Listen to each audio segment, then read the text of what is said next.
Hey again, welcome back to our Read Alouds. It's Mr. Lohn. Hope everyone is doing absolutely wonderful. Had a great weekend and happy Read Across America week. We are celebrating this week. Today is Hat Day. We have other themes scheduled for the rest of the week. It's going to be a terrific week celebrating books, celebrating reading, authors, illustrators. I can't wait. I'm excited. Okay, to kick off our first read aloud of this week, Miss Horvath helped me out. This is by the author Tom Percival. It is called Milo's Monster, and it has a nice little message to it that I hope you enjoy and get something out of. Here we go. Milo lived in a neat little house on a neat little street. He loved his home for lots of reasons, but mainly because his best friend Jay lived next door. Milo and Jay shared the good times, the bad times, and everything in between. Nothing could beat the feeling of having a best friend. Then one day, a new family moved into the big old house across the street.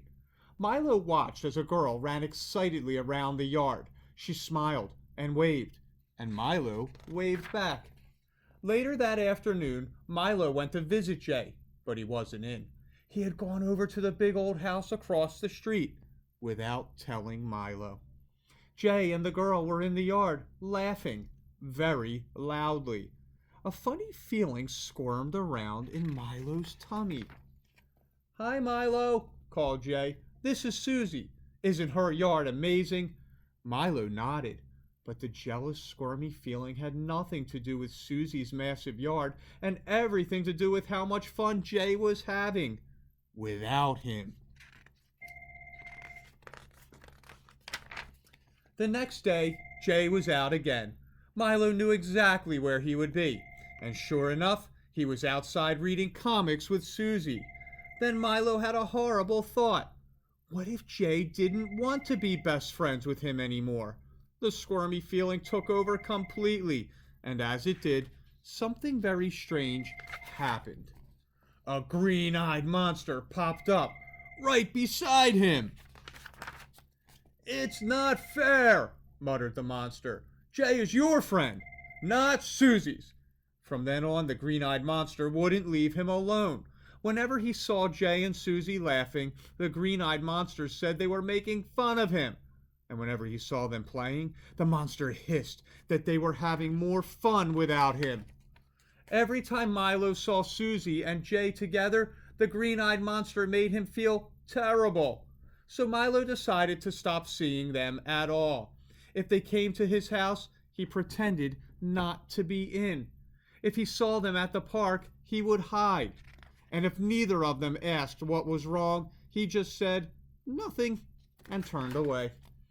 Day after day, he walked around with only the miserable mutterings of the green-eyed monster for company. Until one day. Susie tapped him on the shoulder. "Why aren't you and Jay friends anymore?" she asked. "He really misses you." She looked very upset.